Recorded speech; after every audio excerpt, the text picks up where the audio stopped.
My name is Gracie Palmer, and I'm a 27-year-old lieutenant in the United States Army. They say the military forges you, but I was forged in hell long before I ever put on the uniform. That night, on a deserted stretch of Riley Road just outside of Fort Liberty, hell found me again. The phone rang, and the ice-cold voice of my stepfather, Richard, came through. "I just want to talk." Seconds later, a red laser dot danced across my steering wheel. My training saved my life. I yanked the wheel just as the first bullet turned my windshield into diamond dust, the tiny shards stinging my cheeks like fire. The second shot tore through the hood. The car flipped, and a searing pain shot through my chest as my own blood soaked through my uniform. Before I blacked out, I heard his voice echoing in my head. "Some problems just need to be erased." He was wrong. He didn't erase me. He just gave me my final mission. Let me know where you're watching from. Hit that like and subscribe button if you believe no soldier deserves to be ambushed, especially not in their own backyard. This story is my declaration of war. The quiet of a late North Carolina night has a sound all its own. It's a low hum of crickets, the whisper of wind through towering longleaf pines, and the steady crunch of tires on asphalt. After 3 straight days of field training exercises, that sound was the only music I needed. My body ached in the satisfying way that tells you you've pushed your limits, and my mind was blissfully empty. I had the windows of my Honda down, letting the cool, humid air wash over me, carrying the scent of damp earth and pine needles. On the radio, a gravelly voice that sounded like Chris Stapleton was singing about a broken heart and a bottle of whiskey. A classic country ballad that felt like a perfect soundtrack to this rare moment of peace. I was less than 10 miles from the main gate of Fort Liberty. Home. Or the closest thing I'd had to one in years. My weekend plans were gloriously simple.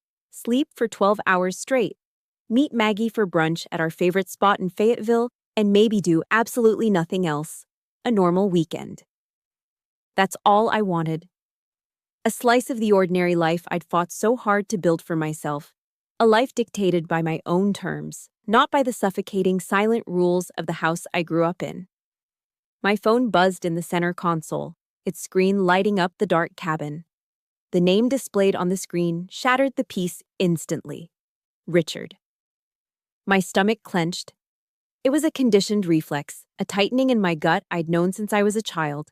He never called unless he wanted something, unless he had a complaint, unless he needed to remind me of my place. I let it ring, my knuckles white on the steering wheel. 4 rings.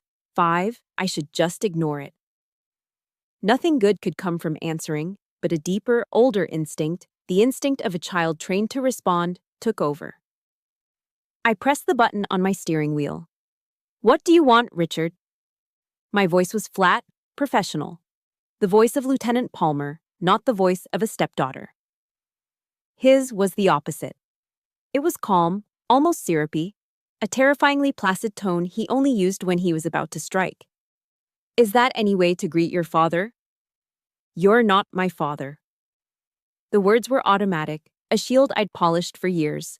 A low chuckle came through the speakers, a sound like gravel grinding together. "Still so defiant. I just called to talk, Gracie, to remind you of a few things." There was a pause. I could almost picture him sitting in his worn leather armchair, the house silent around him, my mother probably moving like a ghost in the kitchen, pretending not to hear. "A daughter should know her place, Gracie." The line went dead. But the threat lingered in the air, thick and suffocating. It wasn't what he said, it was how he said it. An old, familiar dread began to creep up my spine, the feeling of being watched, the feeling of a predator closing in on its prey. That's when I saw the headlights. They appeared in my rearview mirror, 2 bright orbs that seemed to materialize out of the darkness. At first, I thought nothing of it. This was a rural road, and pickup trucks were as common as pine trees in North Carolina. I kept my speed steady, my eyes on the winding road ahead. But the headlights stayed there, perfectly paced with me, too close for comfort. They didn't pass. They just hung back, a constant menacing presence. I tapped my brakes lightly, a signal for him to back off. The truck behind me did the same, maintaining its distance with chilling precision. My casual annoyance began to curdle into suspicion. I sped up a little, pushing the needle to 60.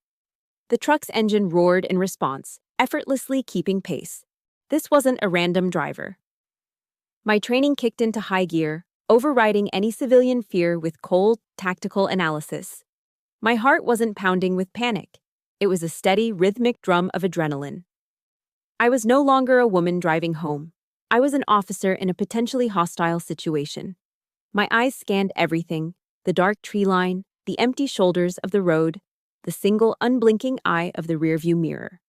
The truck was a dark mass, a Ford F-150 or a Dodge Ram, big and imposing. Its grille filled my mirror like the jaws of some great beast. I couldn't see the driver, only the blinding glare of his high beams. He was herding me, keeping me on this isolated stretch of road. Then, I saw it. A flicker of movement inside my car. A tiny, perfect circle of red light dancing on my steering wheel, right over my knuckles. A laser sight. There was no time to think, only to react. My body moved before my mind could even process the terror. I cranked the wheel hard to the left, throwing the car into a skid just as the night exploded in a deafening crack. My windshield didn't just break. It vaporized into a million glittering fragments, a violent spray of glass that peppered my face and arms, each tiny piece a burning sting. Another crack echoed, closer this time. A fist made of metal punched through the engine block. The steering wheel was ripped from my hands as the front tires blew. And the world became a horrifying blur of green and black as the car left the road.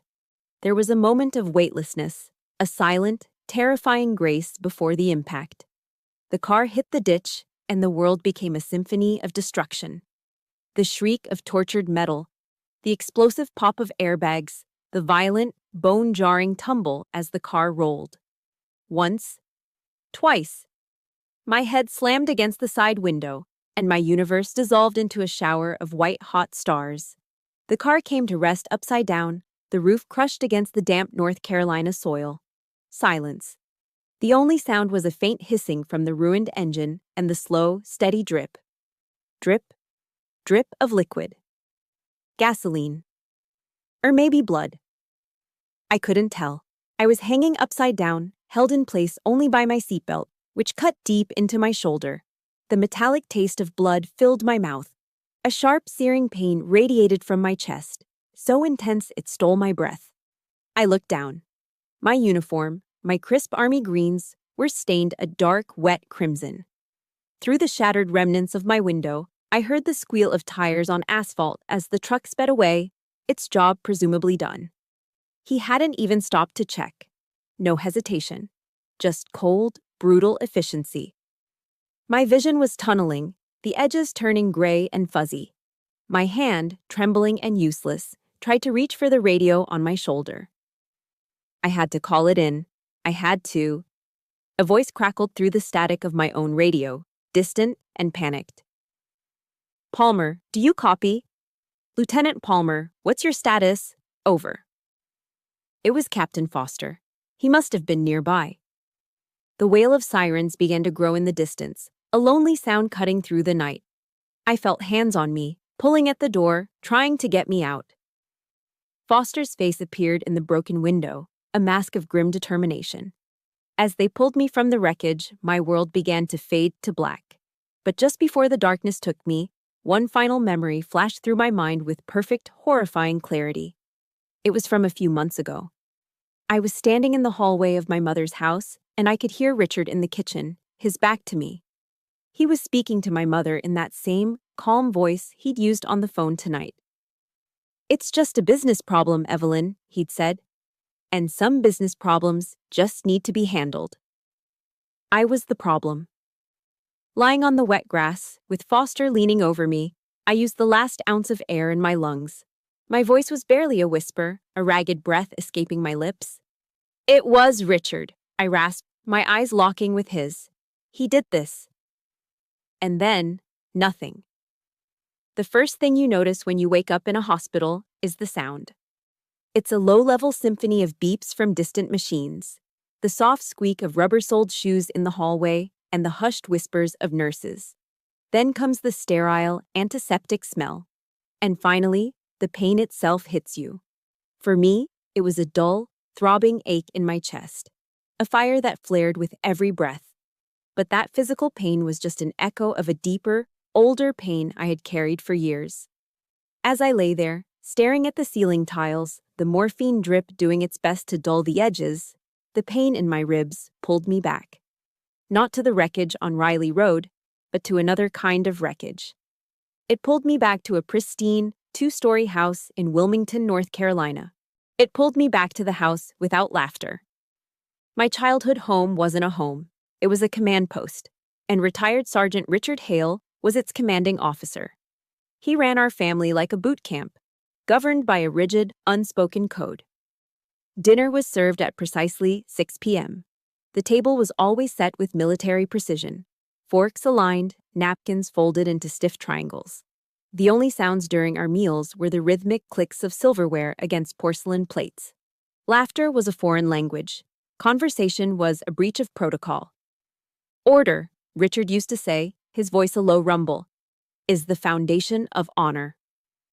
I knew, even as a child, that was a lie. In our house, order was the foundation of fear. My mother, Evelyn, was a ghost in this silent world.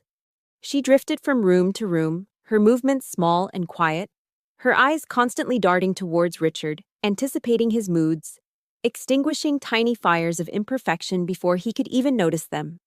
A crumb on the counter, a magazine on the coffee table, these were potential landmines. She was the master of de-escalation, a peacekeeper in a war only she and I knew was being waged every single day. Her silence was her shield, and in protecting her own fragile peace, she left me utterly defenseless. My real father was a hero, a soldier who died in service before I was old enough to remember him. My only connection was a small dusty box I found in my mother's closet when I was 16. It was filled with old photographs of a smiling young man in uniform, his eyes full of a life that had been cut short. I took one picture, a wallet-sized photo of him alone, looking proud and strong. I propped it up on my desk, a tiny secret shrine. It was my own small act of rebellion, a claim to a past that was mine and mine alone. It lasted less than a day. Richard found it during one of his random inspections. He didn't yell. Yelling would have been a relief. Instead, he picked up the photograph, holding it between his thumb and forefinger as if it were something dirty. His eyes, cold and gray like a winter sky, met mine. "There's only one soldier in this house," he said, his voice terrifyingly calm. "And that's me. Don't live in the past, Gracie."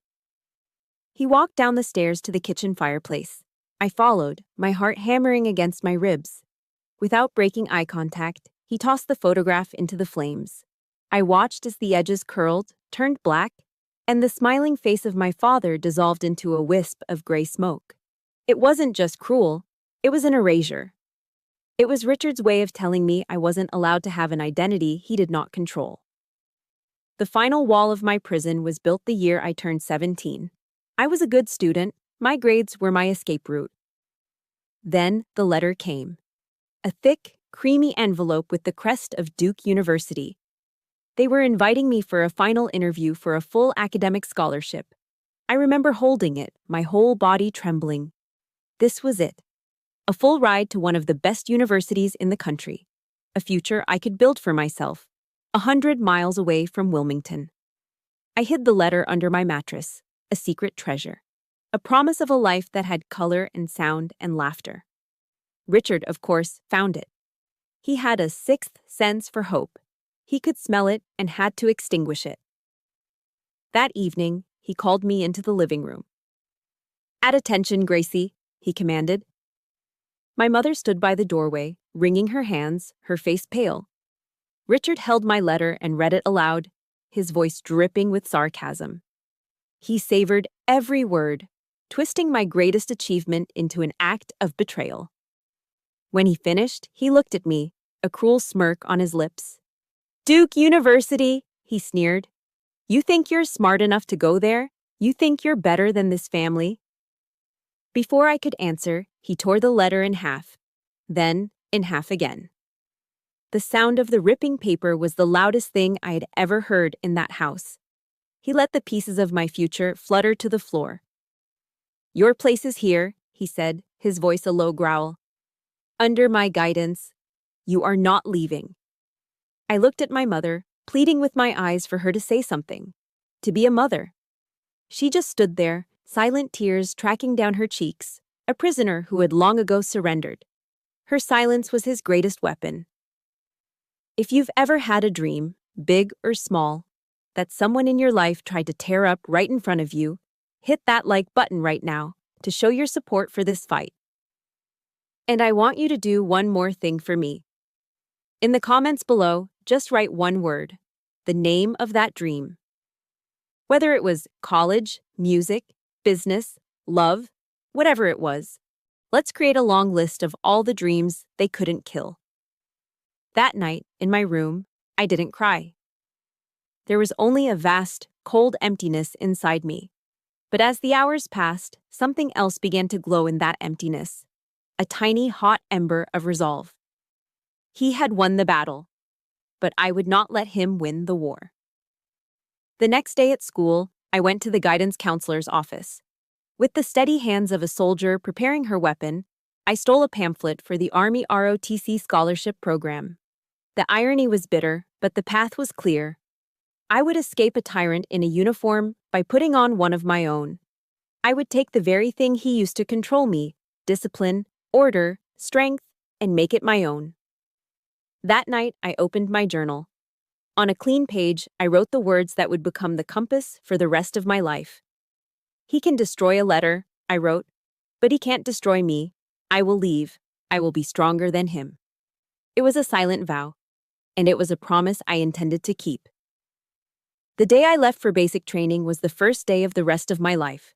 There was no tearful goodbye, no proud family sending their daughter off to serve. Richard stood on the porch, arms crossed, a smug look on his face. He'd already thrown my duffel bag onto the lawn. "The world's gonna chew you up and spit you out, Palmer," he said, not even using my first name. "Don't you come crawling back here when it does." My mother slipped out the door behind him. She pressed a crumpled $50 bill into my hand, her fingers trembling. Her hug was quick, almost frantic, a bird brushing against me before taking flight. It wasn't a hug of support, it was one of surrender. I didn't hug her back. I just turned, picked up my bag, and walked to the waiting taxi without looking back. On the Greyhound bus to Fort Jackson, South Carolina, I watched the pines and strip malls of Wilmington disappear. I didn't cry. The emptiness I'd felt after Richard tore up my future had been replaced by a quiet, steely resolve. For the first time, there was no one watching me, no one judging my posture or listening for the wrong tone in my voice. There was just the low rumble of the bus and the endless stretch of American highway. I was completely alone, and it felt like breathing. The infamous harshness of military training didn't scare me. For me, the screaming drill sergeants and grueling demands were a structured, predictable kind of hell. An escape with clear rules, a far cry from the chaotic tyranny I'd left behind. Officer Candidate School was where the real forging began. It was a relentless crucible designed to break you down and rebuild you as a leader. The days were a blur of physical training that left my muscles screaming, sleepless nights studying field manuals, and constant pressure. We learned land navigation until we could read a topographical map in our sleep, and were tested on military law until the articles were burned into our brains. It was brutal, but it was fair. The rules were the same for everyone. The hardest part wasn't the physical exhaustion or the mental strain. It was the loneliness. Mail call was a daily ritual of hope and heartbreak. I'd watch as other candidates' faces lit up, their names called to receive letters and care packages from home, filled with homemade cookies, beef jerky, and photos, little pieces of the world they were fighting for. Their mail slots were always full. Mine was always empty. Every day I'd walk past my name, Palmer, G, and see nothing but the cold, dark metal at the back of the box. No letters of encouragement, no packages of cheap snacks, nothing. In that small, empty space, I felt the full weight of my isolation. I was a ghost, a soldier with no one waving from the shore. The breaking point came during a 20-mile ruck march in a torrential Georgia downpour. We'd been marching for hours. The 45-pound pack felt fused to my spine, its straps digging raw trenches into my shoulders. Rain plastered my hair to my face, and every step was a battle against the thick, sucking mud. My lungs burned, my legs felt like lead. I was falling behind. My drill sergeant, a tough-as-nails man named Sergeant Reyes, got in my face, his voice cutting through the rain. "What's the matter, Palmer? Can't keep up? I knew it. You're not strong enough for this." His words hit me like a physical blow. They were Richard's words, dressed in a different uniform. "You're not good enough. You're not strong enough." For a second, the 17-year-old girl watching her dreams get torn apart almost gave up. My body wanted to quit, to just collapse into the mud and let it be over. But then, something else sparked in my mind. A memory from a late-night study break a few weeks earlier. I'd stumbled upon a TED Talk by a researcher named Brené Brown. I didn't understand all of it then, but one line had stuck with me. She said, "Vulnerability is not weakness." Richard had taught me that strength was a hard, impenetrable shell, about never showing pain or admitting fear. But standing there in the rain, on the verge of collapse, I realized he was wrong. True strength wasn't about not falling down. It was about the courage to get back up, again and again. It was about being vulnerable enough to feel the pain and keep moving anyway. I looked Sergeant Reyes dead in the eye, took a deep, ragged breath, and cinched the strap on my pack. I adjusted my rifle, planted my boot in the mud, and pushed forward. I finished that march not because I was afraid of him, but for myself. Each step was a silent declaration. I am strong enough. After that day, something shifted. I didn't just survive OCS, I started to thrive. The discipline Richard had wielded like a weapon, I now used as a tool. I found my niche in logistics, the complex world of getting supplies and people where they needed to be. I had a mind for it, a knack for seeing patterns in the chaos. I was methodical, efficient, and reliable. Slowly, I earned respect. It wasn't given freely. It was forged in late-night planning sessions, in perfectly executed training missions, and in the quiet competence of my work. My peers started coming to me for advice. My superior officers started giving me more responsibility. For the first time in my life, I was being judged solely on what I could do, on the merits of my own hard work. The feeling was intoxicating, like breathing fresh air after a lifetime in a sealed room. Years passed. I took assignments overseas, learned new languages, and saw parts of the world I'd only read about. I was promoted to first lieutenant. The ghost of the girl in the house without laughter was fading, replaced by a confident, capable officer. The past was finally starting to feel like the past. Then the orders came. I was in my small office in Germany when I opened the official manila envelope. My fingers traced the crisp text until they stopped on one line. New duty station, Fort Liberty, North Carolina. My heart stopped, just for a second. Fate has a cruel sense of humor. The one place on earth I'd run from, the place that held all my ghosts, was where the army was sending me back, the epicenter of my own personal war. That night, I stood before the mirror in my barracks room. I saw the officer staring back, the sharp lines of my uniform, the bars on my collar, the steady look in my eyes. This was not the frightened 17-year-old who had scribbled a promise in a journal. "I'm not that kid anymore," I whispered to my reflection. "This time will be different." But deep inside, beneath the uniform and the years of hard-won confidence, a familiar, cold tendril of fear began to stir. I was going home. In the drifting gray fog of half-consciousness, I heard voices. They were muffled, distorted by the painkillers and the ringing in my ears, but they were anchors in the darkness. They weren't the voices from my childhood, not Richard's cold commands or my mother's frightened whispers. These were different. One voice was firm, steady, cutting through the haze with a quiet authority I recognized instantly. It was Captain Drew Foster. "Do whatever it takes," he was saying to a doctor, his tone leaving no room for argument. "She's one of mine." One of mine. The words echoed in the void. In all my years in Richard's house, I was never one of his. I was a problem, a disappointment, an object to be controlled.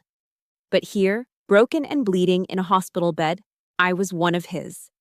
Then another voice, closer, softer. It was Sergeant Maggie Rowe, my best friend in the unit, my rock. "Hang in there, G," she whispered, her voice thick with emotion. "We're right here with you." They were lifelines. In the deepest, most terrifying moments of my life, I'd always been alone. But their voices promised something different. They were a quiet promise that this time, I wasn't. When my eyes finally fluttered open, the first thing I saw wasn't a doctor or a nurse. It was Captain Foster, slumped in the uncomfortable visitor's chair by my bed. His head was bowed, his shoulders slumped with exhaustion. He was still in the same duty uniform from the night before, now smudged with dirt and what looked like my own dried blood from where he must have helped pull me from the wreck. He had been there all night. My captain? My commander. Not my mother. He must have sensed me stirring because his head snapped up. The fatigue in his eyes was instantly replaced by a profound, overwhelming relief. He didn't bombard me with questions about the attack. He didn't ask for a report. He just stood up, poured a small cup of water from the plastic pitcher on the bedside table, and helped me take a sip. "Just rest, Lieutenant," he said, his voice gentle but firm. "I'll handle things at the unit. Your only job right now is to heal." In that moment, he wasn't Captain Foster, my commanding officer. He was the image of a father I'd only ever dreamed of. A protector, not a warden.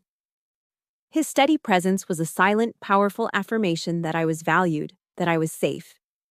It was a feeling so foreign, so deeply yearned for, that it brought tears to my eyes. Maggie came every single day. She wasn't the kind of person to bring flowers or get-well-soon cards. Maggie was practical. Her gifts were lifelines of normalcy. On the first day, she brought a worn paperback copy of a thriller I'd been wanting to read. The next, a batch of her famously bad oatmeal raisin cookies. They were burnt on the bottom, but they tasted like love. But her greatest gift was her presence. She'd sit for hours, filling the sterile silence of the hospital room with mindless gossip from the unit, complaining about the new supply sergeant, and telling me ridiculously bad jokes until I'd let out a pained laugh. She understood that healing wasn't just about medicine and stitches. It was about being reminded that there was a world outside these four walls waiting for you, a life you still belonged to. One afternoon, she came in with a laundry basket. "Hospital gowns are depressing," she announced. She helped me sit up and gently washed my hair in a basin, her movements careful and sure. The feeling of her fingers massaging my scalp was one of the most tender things I'd ever experienced. Afterwards, she helped me into an old, faded olive drab t-shirt from one of our old unit deployments. It was ridiculously large on me, but it was soft against my skin and smelled faintly of laundry detergent and her. "Better," she said, smiling. "Now you look like a soldier again." It was these small, unspoken acts of kindness that began to mend the wounds the bullet couldn't touch. This was what family was supposed to feel like. Not a performance of perfection, but a quiet, steady presence in the chaos. A few days later, 2 investigators from the Army's Criminal Investigation Command, CID, came to take my official statement. They were professional, but I could feel their skepticism radiating across the room.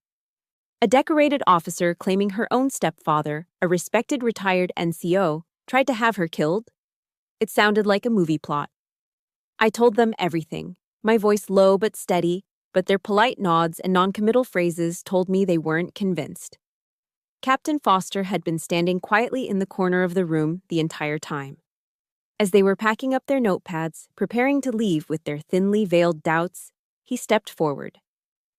"Let me be clear," he said, and his voice had that sharp, commanding edge that made everyone stop and listen. "Lieutenant Palmer is one of the most reliable and level-headed officers under my command. Her integrity is beyond reproach. If she tells you something happened, you can take that to the bank. You should listen to her." The investigator's posture changed immediately. The weight of a captain's word, his unwavering defense of his subordinate, was a powerful force. They left with promises of a full and thorough investigation. After the door closed behind them, Captain Foster turned to me. The commander was gone, and the protector was back. "I believe you, Gracie," he said, using my first name for one of the very first times. 100%. And you are not going through this alone. We are not going to let that happen. That was the moment the fire returned. The trust in his eyes, the simple, unconditional belief he offered me, was the spark. The fear that had been a cold knot in my stomach for days finally began to recede, replaced by a slow, burning anger. He believed me. Maggie believed me. My family, my real family, had my back. And with them behind me, I knew I could fight. The events of that night on Riley Road didn't begin with a laser sight. They began 3 months earlier, with a drive back home. After getting my orders for Fort Liberty, I decided to make the 2-hour drive to Wilmington to see my mother. It was a mistake. The closer I got, the heavier the air felt, the familiar tension coiling in my stomach. The house hadn't changed. It stood exactly as I remembered, immaculately clean, eerily silent, and suffocating under Richard's invisible reign. His photographs were everywhere. Richard in his dress blues, Richard shaking a local politician's hand, Richard holding a ridiculously large fish. It was a shrine to him. He greeted me at the door not with a hug, but with a limp, dismissive handshake. "Well, look what the cat dragged in," he said, a smirk playing on his lips. "Guess you got tired of playing hero and decided to come home." My mother rushed forward, wrapping me in a hug that felt brittle and hesitant. Her body was stiff, and I could feel the tremor in her hands. Over my shoulder, her eyes darted nervously toward Richard, as if seeking his permission for this small act of affection. The gesture, meant to be welcoming, felt like a performance for his benefit. Dinner was a masterclass in psychological warfare. My mother had made my old favorite, pulled pork with coleslaw and cornbread, but the taste of ash filled my mouth. Richard dominated the table, turning it into his personal lecture hall. I tried to talk about my work, my responsibilities as a logistics officer. He would interrupt me, correcting my use of military terminology with a condescending chuckle, as if I were a child playing dress-up in a uniform I hadn't earned. "We called it a forward operating base, not a contingency location in my day, Gracie," he'd say, leaning back in his chair. But I suppose the Army's gotten soft. I clenched the fork in my hand, my knuckles turning white. I looked to my mother for support, for a flicker of defense, anything. But she just stared down at her plate, meticulously shredding a piece of pork with her fork. The final blow came when he launched into a story. "You know," he began, looking directly at me, "I once knew this female soldier, thought she was hot stuff, smart, ambitious. But she was too sensitive, couldn't handle the pressure. The Army isn't for the faint of heart." He took a long, slow sip of his iced tea, his eyes never leaving mine. The silence that followed was deafening. It was a direct assault, a public execution of my career, my choices, my very character. The room felt small, the air thick and unbreathable. I met his gaze, my own eyes cold and steady, refusing to give him the satisfaction of a reaction. I turned to my mother, a silent plea in my eyes. "Say something. Please." She wouldn't look at me. She just picked up her own glass and said, her voice barely a whisper, "Eat your food, dear. It's getting cold." Her silence was louder than his insults. It was a betrayal so profound it stole the air from my lungs. In her refusal to defend me, she had chosen him. She had chosen the abuser over her own daughter. Later, when Richard went to the den to watch TV, I cornered her in the kitchen as she was loading the dishwasher. "Mom, what's going on?" I asked, my voice low. "You seem on edge."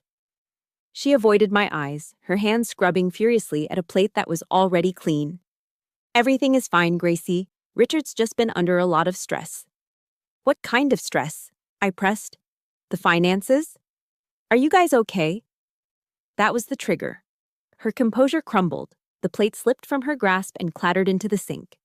She leaned against the counter, her shoulders shaking as silent tears streamed down her face. "He lost it, Gracie," she whispered, her voice choked with a fear that was years in the making. "All of it. The investments, they went bad. He took out a second mortgage on the house. He didn't even tell me until the bank called. I stood there, stunned into silence. The perfect house, the perfect life. It was all a lie, built on a foundation of debt and deceit. Her next words were what truly broke me. She looked at me then, her eyes filled with a desperate, pleading terror. He says he can fix it. He has a plan. He says you're part of the problem, Gracie, because you're so independent, because you never help. The accusation hit me like a physical slap. He had not only squandered their future, but had twisted it, reframing my success, my independence, the very things I'd fought so hard for, as a betrayal. He had made me the villain in a story of his own making, and my mother was delivering the script. Before I left, as I stood at the front door, my mother grabbed my arm. Her grip was surprisingly strong, her knuckles white. There was a wild look in her eyes, a raw fear that I had never seen up close before. "Gracie, promise me," she said, her voice a frantic whisper. "Promise me you'll be careful driving back to base. Just don't make him any angrier. Please." It wasn't a mother's concern for her daughter's safety. It was a warning, a plea from one prisoner to another. She knew what he was capable of. She knew how dangerous he could be when he felt cornered, and yet she did nothing. She chose her own fragile peace over my safety. She chose to stay in the cage and tried to pull me back in with her. I pulled my arm from her grasp and walked out into the cool night air without another word. The 2-hour drive back to Fort Liberty felt like an escape. I was halfway there, on a dark, empty stretch of I-40, when my phone rang. The screen displayed Richard's name. My training screamed at me not to answer, but some morbid curiosity made me press the button. His voice was calm, devoid of any emotion. It was the calm of a predator. "You drive too fast at night, Gracie," he said, the words perfectly even. "You should be more careful. Consider this a reminder." He hung up. A cold dread washed over me, the kind of primal fear that bypasses thought and goes straight to the bone. My eyes scanned the darkness, my hands tightening on the steering wheel. A few minutes later, through my rearview mirror, I saw the headlights of a large truck appear far behind me, and then a small dancing red dot appeared on my dashboard. The days in the hospital blurred into a monotonous cycle of pain medication, physical therapy, and staring at the acoustic tile ceiling. The physical healing was slow, a dull, constant ache in my ribs, and a sharp, pulling sensation where they had stitched my shoulder. But the real war was being fought in my head. My phone, which the Army had returned to me, buzzed one afternoon. A text from an unknown number. Just 4 words. "You should have died." And then, just as quickly as it appeared, the message vanished. A feature of certain messaging apps. It was gone, but the chilling imprint remained burned onto my mind. It was a confirmation. This wasn't a one-time event born of a desperate financial situation. This was a hunt. And I was still the prey. That feeling of being hunted intensified when the CID investigators returned. Their polite skepticism from the first visit had hardened into a professional, almost bored suspicion. They asked the same questions again, but this time with a different edge, hinting that maybe the trauma had clouded my judgment, that perhaps I'd misinterpreted a random act of violence. I felt like I was screaming into a soundproof room, my words echoing back at me, unheard. I was a lieutenant in the United States Army, a decorated officer, and they were looking at me like I was a hysterical child. The feeling of powerlessness was a thick, suffocating blanket. But the true suffocation began when my mother walked in. She came alone this time. She carried a small bouquet of grocery store carnations that looked as tired and sad as she did. She sat in the chair Captain Foster had occupied, but she didn't radiate his protective strength. She radiated fear. She reached out and took my hand. Her skin was cold, her touch clammy. "Gracie," she began, her voice a low, pleading whisper. "Honey, I need you to listen to me." I waited, a knot of dread tightening in my stomach. "I need you to tell them it was an accident," she said, her eyes avoiding mine. "A robbery gone wrong. Richard is under so much stress right now. These financial problems. He's not himself. If you press this, If you make this a big deal, we will lose everything. The house, the pension, everything.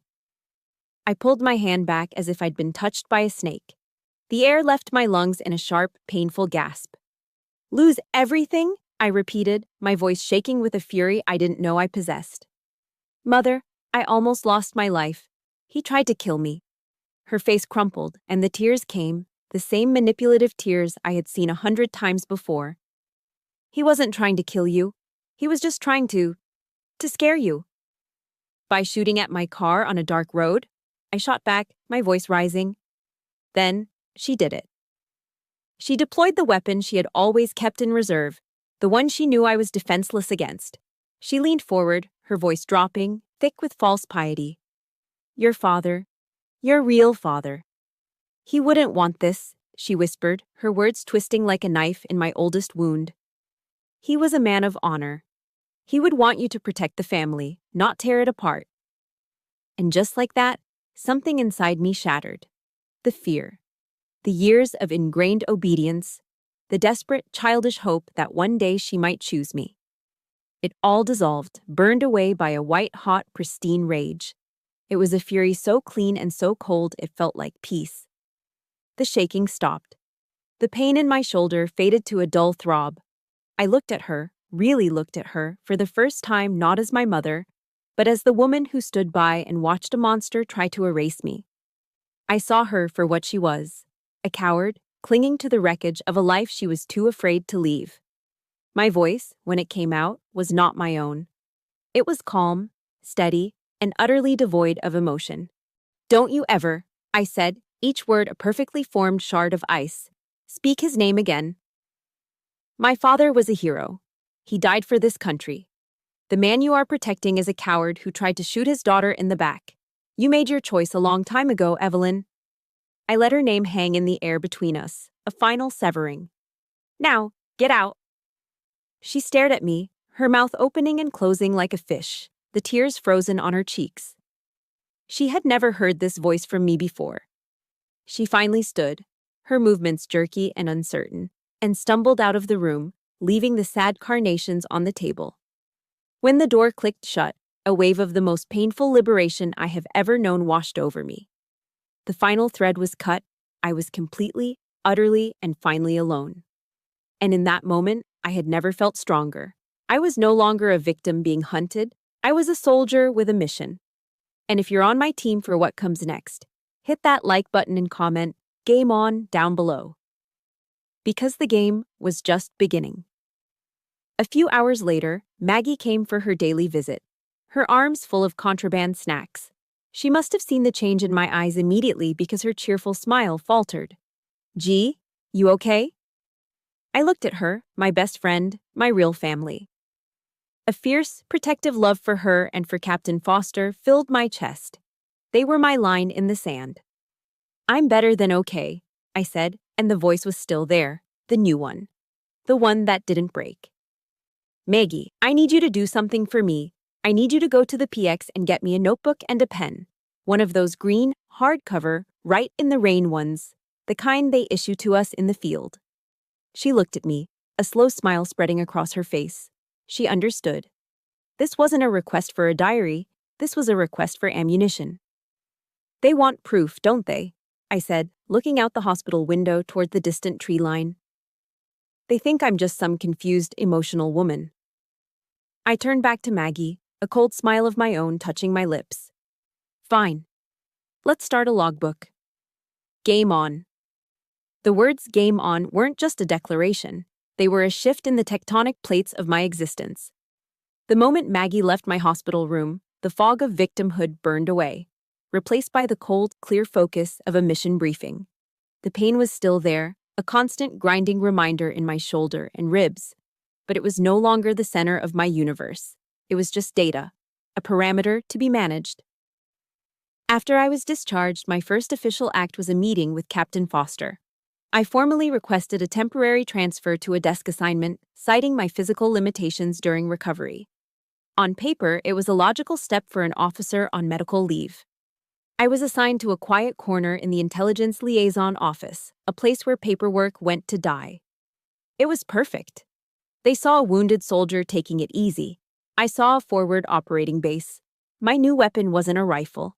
It was a government-issued computer with secure network access. My battlefield wasn't a dusty road in some foreign country. It was the sprawling digital landscape of public records, financial statements, and forgotten online footprints.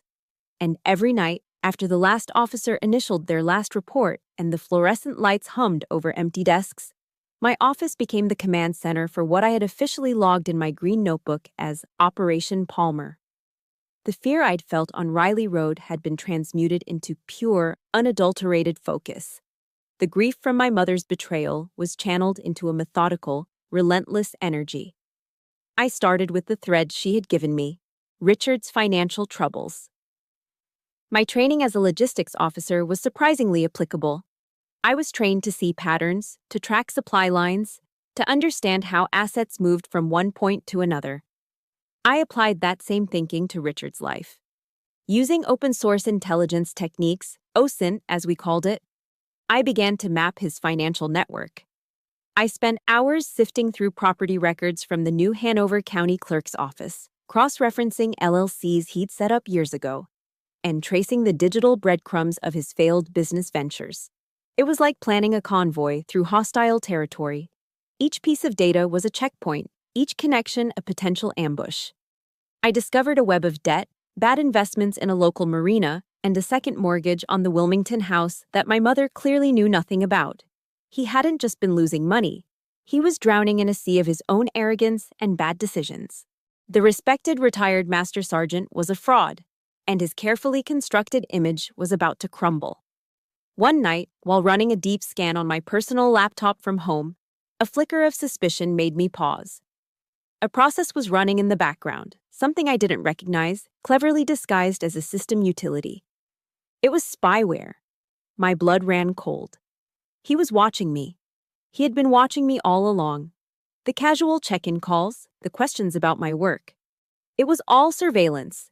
But instead of panic, a cold, calculated calm settled over me. He thought he had the upper hand. He was wrong.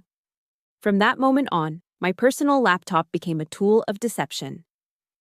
I used it for mundane searches, recipes for chicken parmesan, reviews for new running shoes, articles about army promotions.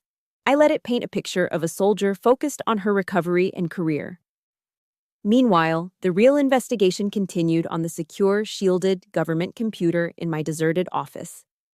The hunter thought he was watching the prey, but the prey was now setting the trap. Weeks turned into a month. My evidence board, a cork board in my small on-base apartment, was growing. I felt like one of those detectives in the movies, connecting strings between photos and documents. It was a tangible representation of his desperation. But I still lacked the smoking gun, the direct link from his financial ruin to the bullets that tore through my car. And then, I found it. It was almost 3 a.m. My eyes were burning from staring at the screen, fueled by black coffee and sheer stubbornness. I was digging through a series of bank statements from a secondary account Richard had opened in my mother's name. An account she was clearly unaware of. And there it was. A single wire transfer, made 1 week to the day before the attack. $12,000. My heart hammered against my ribs. It wasn't the amount that made me stop breathing. It was the recipient.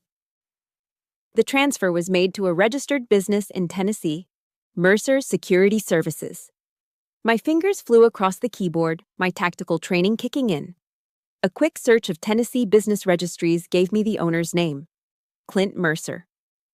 Another search, this time through a public records database, pulled up his military history. Former Marine Corps scout sniper. A decorated combat veteran. And then, the final piece. A dishonorable discharge for aggravated assault. This was it. The link. The gun for hire. I felt a surge of adrenaline so powerful it made me dizzy. I methodically downloaded every document. The bank statement, the business registration, Mercer's service record, his discharge papers.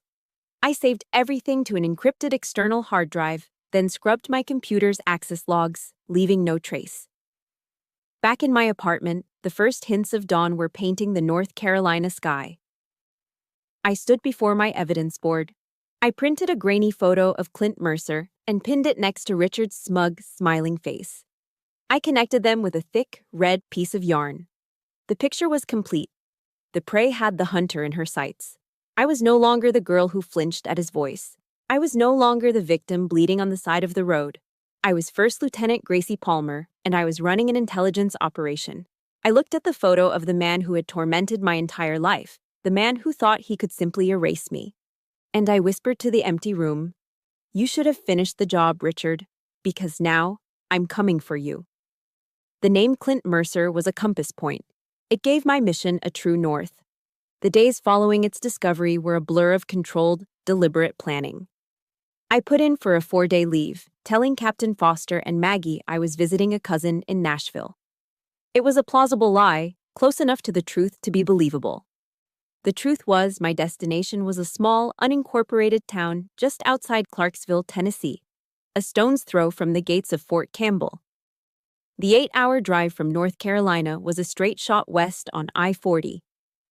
As the rolling hills of the Appalachians gave way to the flatter, broader landscape of Tennessee, I felt a strange sense of calm. My heart wasn't pounding with fear or rage. It was beating with the slow, steady rhythm of a soldier on approach to a target. My hands were steady on the wheel of my unremarkable sedan. I wasn't Gracie Palmer, the victim. I was First Lieutenant Palmer, executing a reconnaissance mission. I had spent weeks building a pattern of life for Clint Mercer. He was a creature of habit. He worked odd security jobs, drank at the same dive bar 3 nights a week, and lived in a rundown trailer park. The bar was my objective. It was called the Rusted Barrel. I pulled into the gravel parking lot just after sundown. The place was exactly what you'd expect. A low-slung building with flickering neon beer signs in the windows.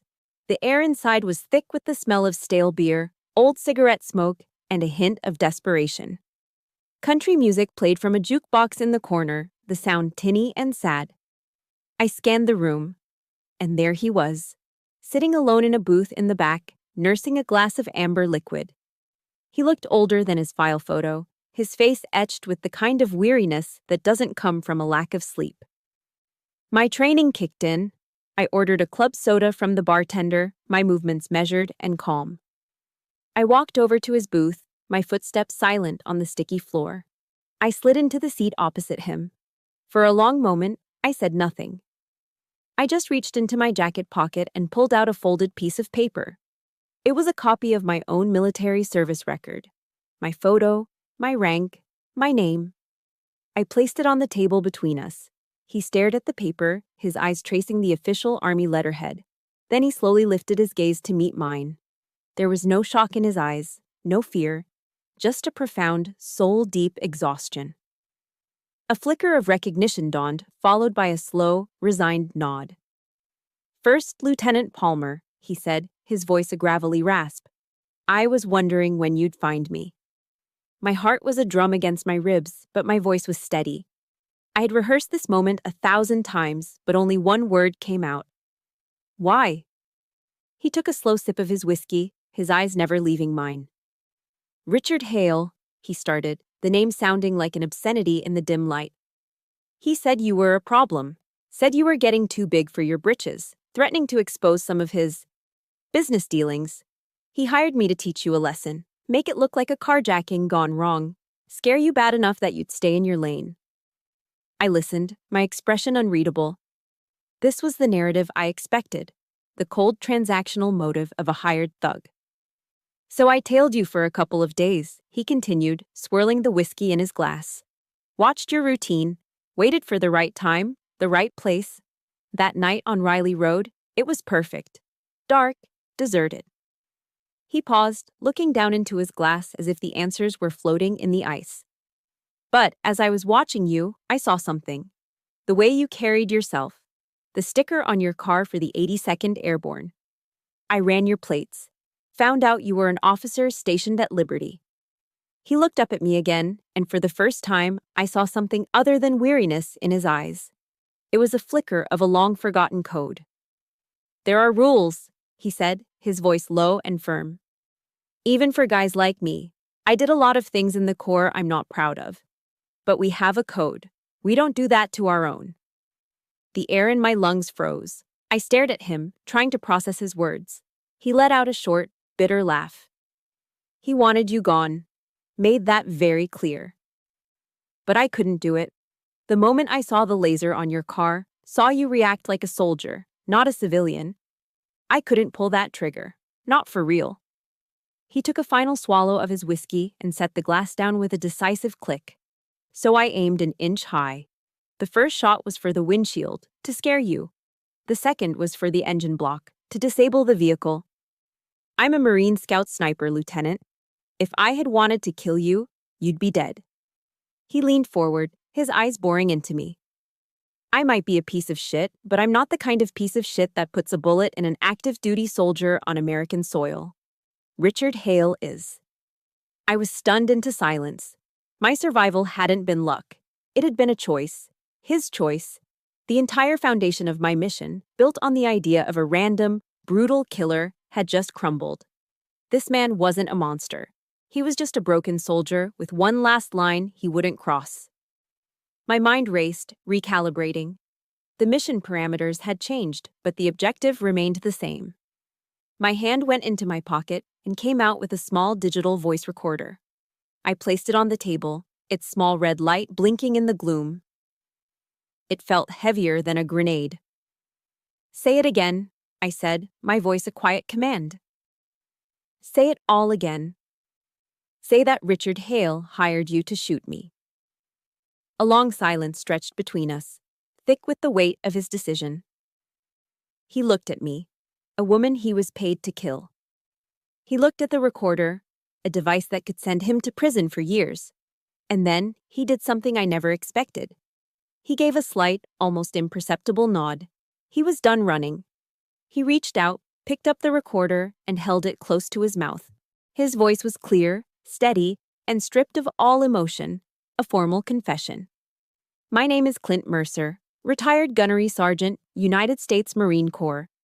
I was hired by retired Army Master Sergeant Richard Hale for the sum of $12,000. My instructions were to ambush and shoot First Lieutenant Gracie Palmer on the night of October 14th. He placed the recorder back on the table. I picked it up, my fingers closing around the cool metal.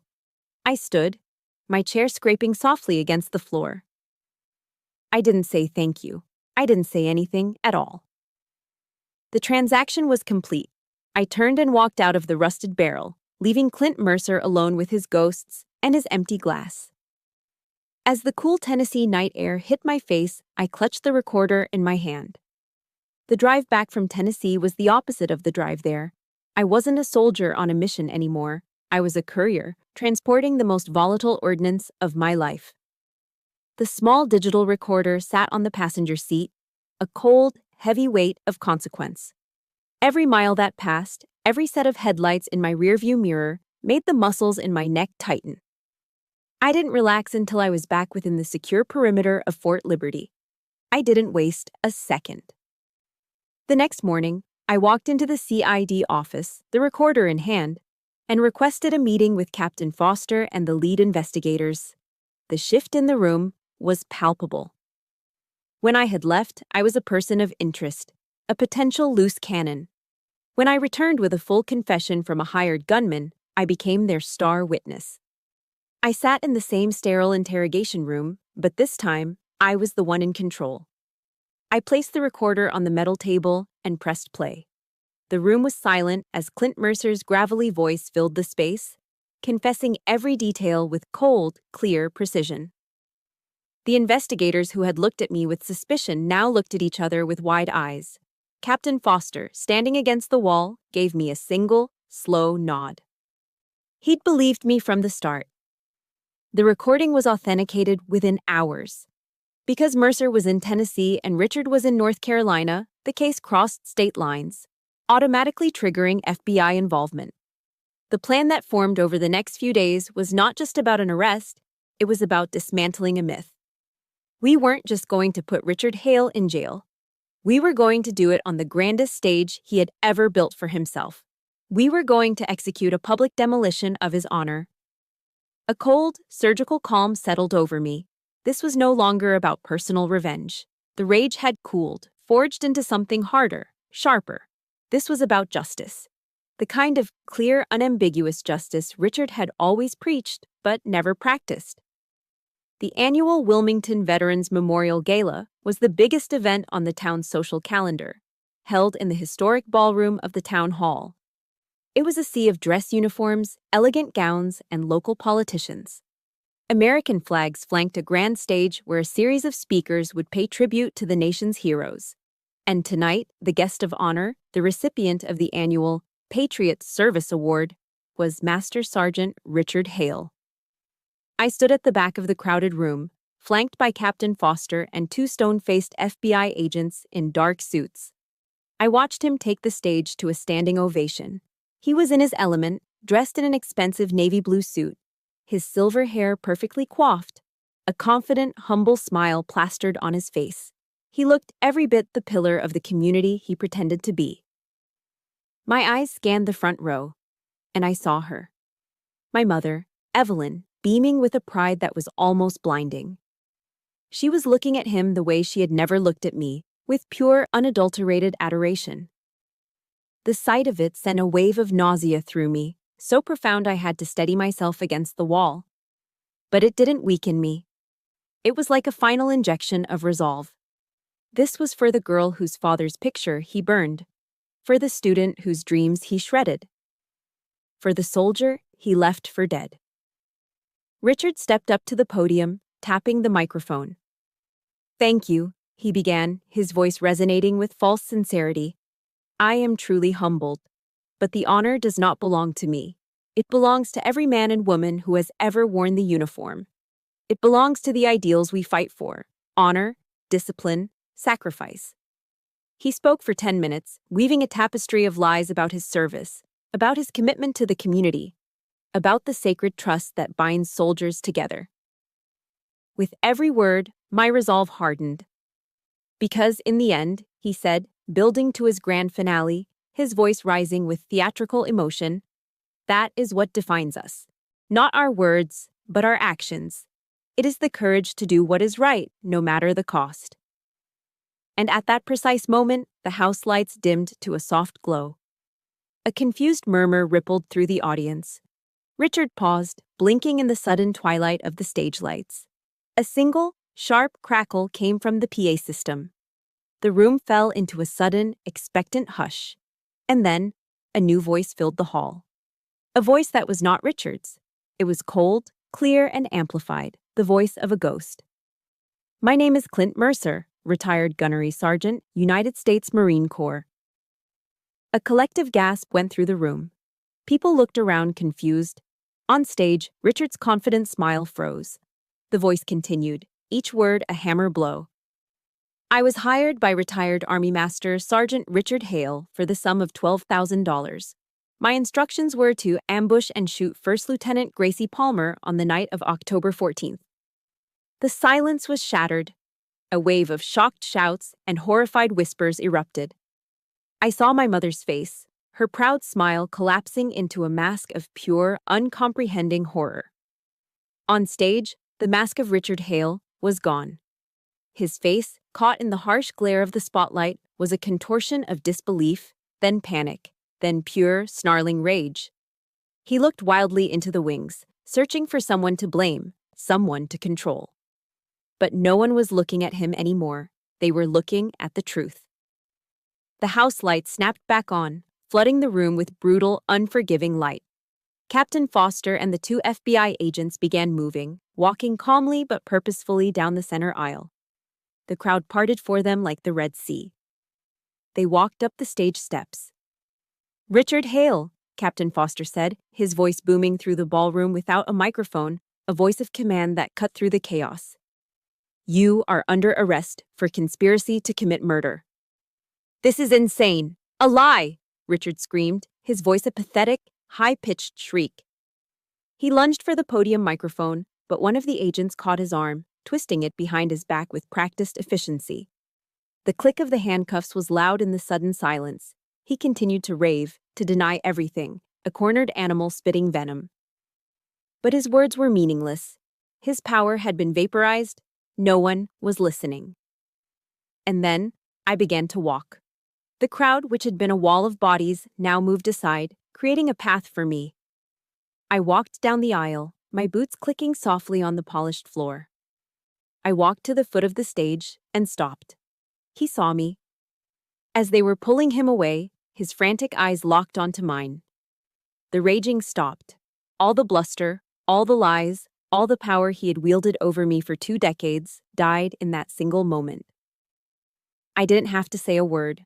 I just stood there, my uniform, crisp and clean. My face, calm and unreadable.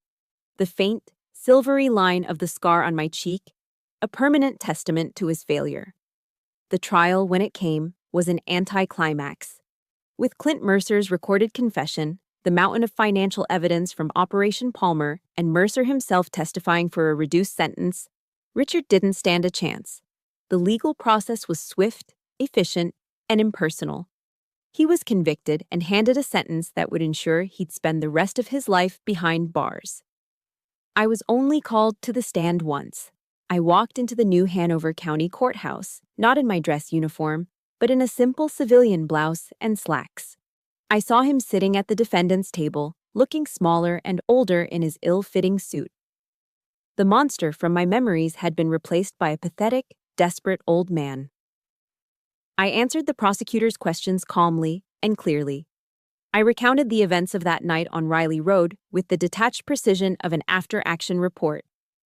I never looked at Richard, not out of fear, but out of a profound and complete emptiness. He was no longer a variable in my life's equation. He held no more power over me. The rage, the fear, the decades of pain, they had all been replaced by a quiet, sterile nothingness. He was just a man who was going to prison. My part in his story was over. Several months later, a letter arrived at my on-base mailbox. I recognized my mother's elegant, looping handwriting on the envelope immediately. It was thick, heavy with the weight of unspoken words. I took it back to my apartment and sat with it for a long time before opening it. It was 12 pages long, filled with apologies, regrets, and explanations I no longer needed to hear. She wrote about her fear, her weakness, her love for me that got lost somewhere along the way. I read it once, from beginning to end. I allowed myself to feel the faint echo of the little girl who had so desperately wanted her mother to choose her. I acknowledged that ghost, and then I let her go. The next morning, I took the letter with me to the post's physical training field. It was the place where I had sweated and bled and pushed my body to its absolute limits, the place where I had forged the woman I was now. The sun was just beginning to warm the Carolina air. I found a safe spot on the gravel track, took out my lighter, and touched the flame to the corner of the first page. I watched as the fire consumed her words, turning the elegant script into black, curling ash. The smoke drifted up into the clear blue sky and disappeared. This wasn't an act of hatred. It wasn't about revenge. It was a release, a ceremony of letting go. In that moment, watching the last of the letter turn to dust, I forgave her. Not because she deserved it, and not so we could ever go back to what we were. I forgave her because I deserved to be free from the weight of carrying that anger for the rest of my life. I was letting go of the anchor so I could finally sail on. My story, as it often does in the tight-knit military community, had spread. Not the tabloid details, but the core of it. An officer who had faced an unimaginable betrayal and had used her training and intellect to bring the perpetrator to justice. Captain Foster saw something in my journey. He saw not just a survivor, but a leader whose experience could be forged into a tool to help others. He called me into his office one day and gave me a new mission. The Army, he explained, was looking for new ways to address trauma within the ranks. Not just the visible wounds of combat, but the invisible scars that so many soldiers carried. He tasked me with developing a peer mentorship program, a new kind of training for soldiers struggling to find their footing after a traumatic event. I named it the Second Tour. It was a chance for soldiers to start over, to redefine their service after their first tour, be it a combat deployment or a personal battle, had left them wounded. Drawing on the principles of courage and vulnerability I had learned from Brené Brown, and combining them with the structure and discipline of military doctrine, I built a program from the ground up. I taught other soldiers that their scars weren't a sign of weakness. They were proof that they had survived. We worked on turning pain into purpose, on understanding that true strength wasn't about being unbreakable, but about having the courage to put yourself back together. Which brings me to today. The sky is just beginning to blush with the first light of dawn over Fort Liberty. The air is cool and crisp. To my left and right is a formation of young soldiers, their breathing a steady, rhythmic cadence. Our boots strike the pavement in perfect unison, a living drumbeat against the quiet morning. We are running down Riley Road. The stretch of pavement that was once the setting of my darkest hour is now just a road. There are no ghosts here, no lingering shadows of fear. There is only the rising sun, the feeling of the strong, capable bodies moving around me, and the sound of my own voice, clear and powerful, calling cadence.